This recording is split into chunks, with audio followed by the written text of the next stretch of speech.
¿Qué tal, Ángel Nakamura? Qué gusto saludarte. Sí, justamente quería mencionar este estudio del que haces ahorita referencia. Sin embargo, me gustaría antes hablar justamente esta idea que tenemos en cuanto al periodismo que se supone que deberíamos hacer y cómo está siendo instrumentalizado por los personajes de la derecha que, digo, más allá del consumo de la información falsa por parte de gente que es simpatizante de las derechas, creo que esto es importante mencionarlo en este momento, justo por el contexto en el que estamos viviendo. Creo que la derecha mexicana está radicalizando sus acciones y sus posturas en un acto que ya está desesperado por sobrevivir. Recordemos que en México la derecha política ha tenido muy malos resultados en la última década, en realidad, y de manera lamentable, sus contrincantes, en este caso la izquierda política, o no sé, llamarlo probablemente el propio país, no parece estar muy interesado en hacer una contraofensiva en medio de un contexto en el que la política estadounidense también está influyendo, porque hay, bueno, en ese sentido, unas elecciones que también influyen en la política y en la economía mexicana, pero también por la efervescencia y por el contexto nacional en donde la violencia en muchas entidades pues también ha cobrado pues, más relevancia. Entonces, en este sentido, estas cuestiones de la derecha política pues parecen estar siendo limitadas por parte de la izquierda política o por parte de los adversarios o aquellas personas que no comulgan necesariamente con la derecha. Pero en principio, digo, vayámonos a los medios de comunicación, algunos personajes que defienden a la derecha política, que eran tomados en algún momento como locos por algunos dichos que parecían algunas ocurrencias, o que en algún momento solamente eran solamente dichos, ¿no? Eran algunos arranques de gente que podía hablar solamente porque tiene boca, ¿no? Y dejando de lado aquella lejana propaganda que vivimos en la década de los 2000, con esta campaña de odio o propaganda personalizada, especialmente en Andrés Manuel López Obrador como aquel peligro para México, a la que, por cierto, se le dio vuelo en todos los medios de comunicación convencionales, pues el discurso de algunos opinadores o lectores de noticias ha ido escalando en estos últimos 15, 20 años, al grado de que también la agresión se ha volcado hacia las audiencias, hacia las propias audiencias de los medios de comunicación. Esto me parece increíble, ¿no? Recordemos, digamos, en la parte más reciente, en aquel 2018, en medio de las elecciones presidenciales, a Ricardo Alemán, insinuando que deberían asesinar a Andrés Manuel López Obrador, justo como sucedió con Kennedy en Estados Unidos, o como le sucedió al cantante John Lennon, o incluso como le haya sucedido a Selena, estos personajes que fueron muy aclamados, pero que fueron asesinados al final de cuentas por sus propios simpatizantes. En 2020, otro personaje de los medios de comunicación, Francisco Martín Moreno, en una entrevista con otro de estos personajes muy poco célebres como Pedro Ferriz de Con, afirmó que de que estuviéramos en la época de la Inquisición, no colgaría a los morenistas, sino que los quemaría vivos en el Zócalo. ¿Cómo es posible que una persona que se dedica a los medios de comunicación a informar y a opinar esté opinando esto, ya no solamente de los políticos, sino de la propia población, de su propia audiencia? Bueno, hay otros casos. Desde el nacimiento de esta plataforma eh, Atypical TV, pero especialmente quizá desde el año pasado, todo 2023 y este 2024, Atypical TV le ha dado voz a personajes ruines, a personajes infames que vomitan mensajes racistas, clasistas y cargados de un odio irracional, desde el propio Carlos Alarraqui, Laura Zapata o Javier Lozano. Durante meses hemos señalado con mucha preocupación la permanencia de este tipo de personajes y de medios de comunicación que son abiertamente antiobradoristas, pero puede ser antiobradorista de una forma efectiva y de una forma responsable, pero no a través de mensajes de odio o permitir este tipo de mensajes, como lo que hacen, por ejemplo, Pedro Ferriz, padre e hijo, en sus redes sociales, bueno, porque no están quizá en un medio de comunicación tradicional, pero sí a través de este periodismo desde su propia ala independiente, que se dedican no a informar, sino a insultar, ¿no? A todo lo que pueda llamarse izquierda. Vemos a un señor como Grosso en Latinus, que le llama perrada, le llama corriente e ignorante al pueblo, a su propia audiencia, ¿no? A un Chumel Torres en Radio Fórmula, al cual nosotros mismos y la propia clase política le ha permitido construirse una carrera a base de insultos, a base de mentiras y a base de información falsa. Hay que hacer la diferencia. Una cosa son las fake news, que digamos que, por llamarle de alguna manera, de manera elegante, si queremos así decirle, nos ofrece información a medias, nos ofrece rumores o datos sin corroborar, como lo hace Anabel Hernández, como lo puede hacer Aristegui, como lo hace López Dóriga, o como sucedió recientemente con el caso del reportaje de ProPublica, con estos supuestos nexos del presidente Andrés Manuel López Obrador con el crimen organizado, ¿no? Esto es una pieza periodística clave para abordar la desinformación o la información falsa o la que no está corroborada.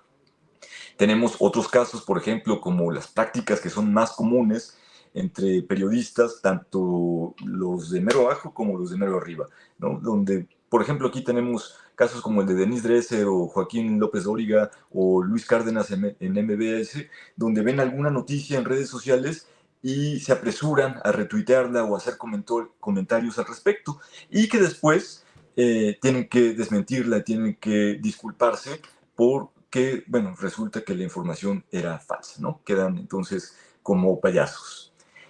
Prácticas de mal periodismo sobran, y en esta columna de los lunes las hemos mencionado durante mucho tiempo y con mucho énfasis. La semana pasada volvió a ocurrir una de ellas en el periódico Reforma, que ya es cliente también de este espacio, y también lo hicieron otros sitios de internet al asegurar, por ejemplo, sin pruebas, que hubo un acuerdo entre la 4T y Miguel Ángel Yunes para aprobar la reforma judicial, o que presionaron al senador del Movimiento Ciudadano en Campeche con la aprehensión de su padre. Digo, esto no hay pruebas, ¿no? Puede ser que se sugiera, puede ser que a lo mejor en las columnas pueda uno estar indagando sobre estos hechos. Digo, a estas alturas tampoco vamos a ser ingenuos, seguramente hubo acuerdos entre ellos, pero las pruebas no las tenemos. Periodísticamente eso es mentira, no lo podemos comprobar y no lo podemos asegurar en una nota informativa o en una pieza informativa. Así que eso se convierte en fake news automáticamente. Pero esto, bueno, es una cosa, ¿no? Las fake news. Pero de ahí a asusar a los simpatizantes de la derecha hacia la violencia, creo que hay una distancia muy grande, ¿no?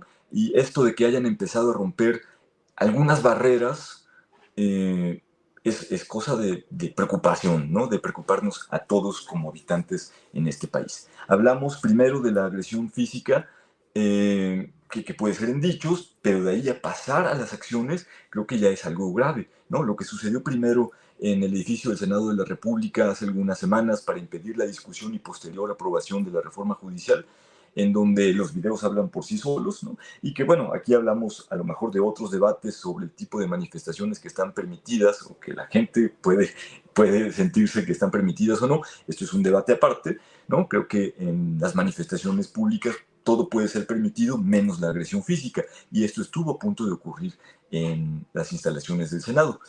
Pero posteriormente, ya la semana pasada, ya vino una agresión directa por parte del empresario regiomontano de nombre Carlos M. hacia el presidente de la mesa directiva del Senado, Gerardo Fernández Noroña, o lo que sucedió ayer mismo con la agresión del presidente Andrés Manuel López Obrador en Veracruz, con esta botella de agua que se le lanzó por parte de un manifestante.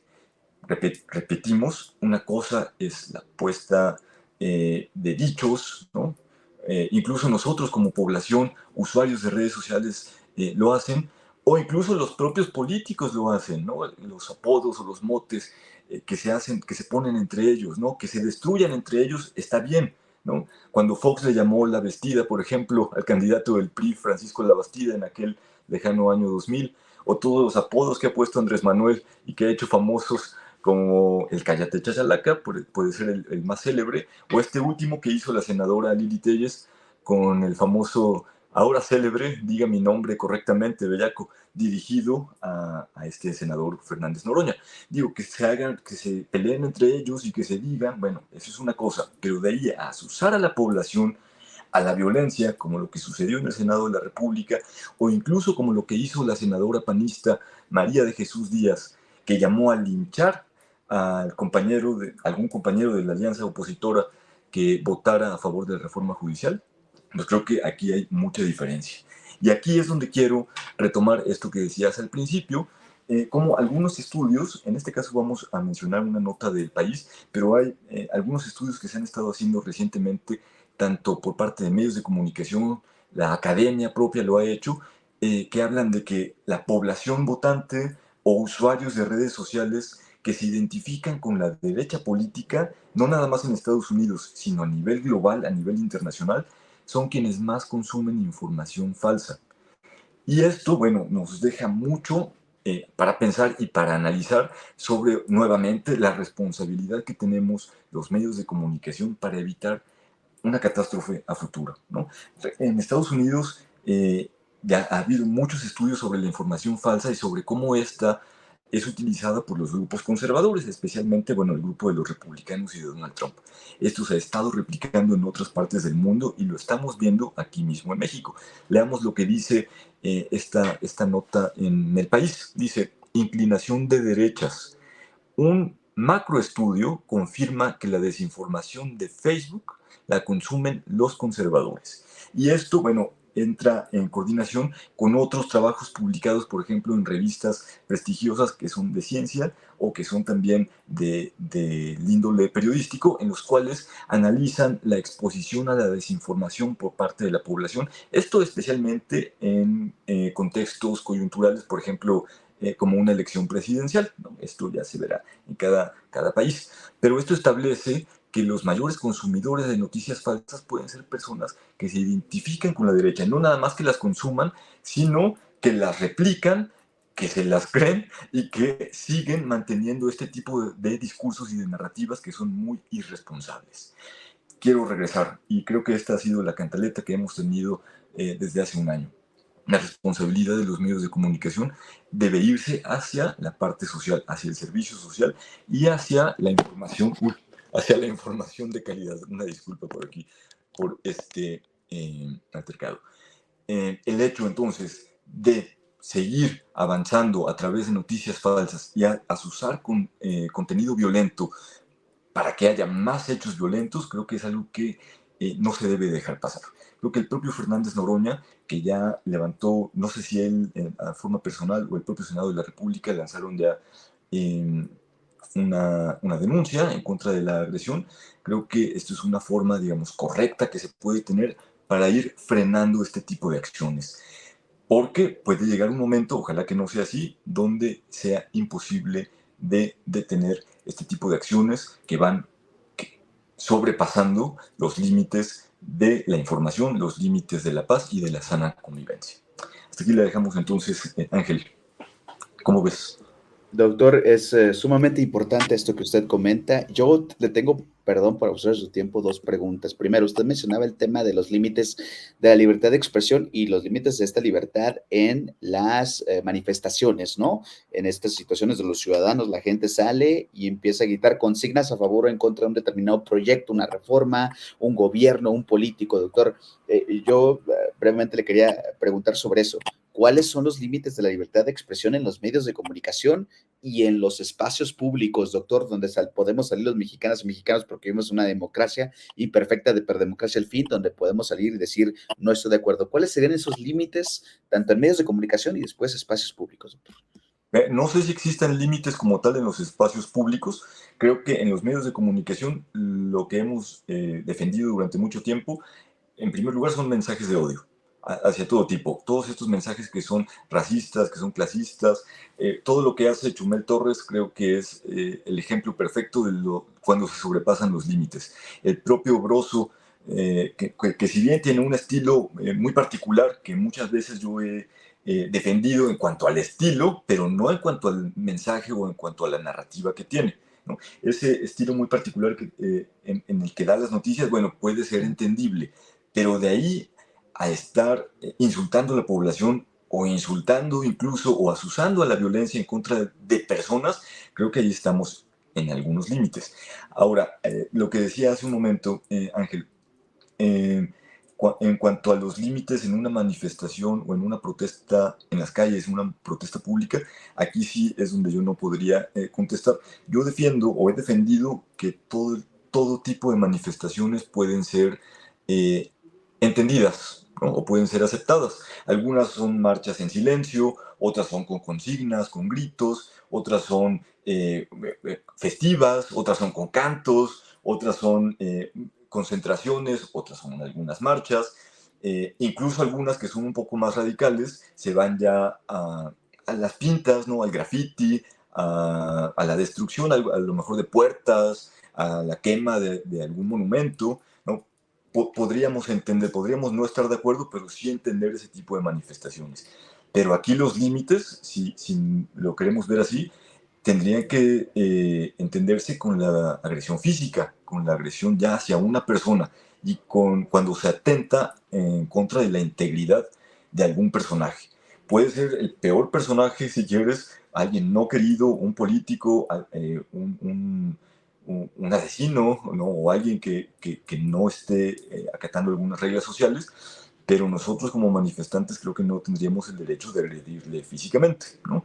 Al grado del linchamiento, como diría esta senadora panista, ¿no? Sí, totalmente. Y bueno, ya aquellas personas que sean quizá eh, más informadas o que tengan la agenda de la manifestación social, digamos, mucho más entendida, podrán tener algunos puntos de vista quizá más acertados cuando nos referimos a este tipo de agresiones. Por ejemplo, con lo que sucedió en el Senado, ¿no? Que creo, bueno, es una manifestación, las manifestaciones son múltiples. Yo no, en lo personal, yo no estaría de acuerdo en participar en una manifestación donde haya agresiones ya de ese tipo, pero las puedo entender. Lo que no podría entender es ya una agresión como lo que sucedió con el senador Fernández Noroña, ¿no? Que también es una manifestación particular, Sí. o lo que sucedió con Andrés Manuel, pero esto puede implicar otro tipo de consecuencias, ¿no? Por Sí, ahí. totalmente, totalmente. Y por eso es importante y relevante tener el análisis de personas, de estudiosos, de gente que le sabe el tema, como el doctor Luis Lemina, a quien yo le quiero agradecer por esta participación en este, por supuesto, su espacio, como todos los lunes aquí en corto de En un Dos por Tres Tamaulipas. Doctor, gracias, muy buenas noches. Nos escuchamos la próxima semana, por supuesto, con temas interesantes que tienen que ver con los medios de comunicación. Gracias, doctor. Gracias a ti, Ángel.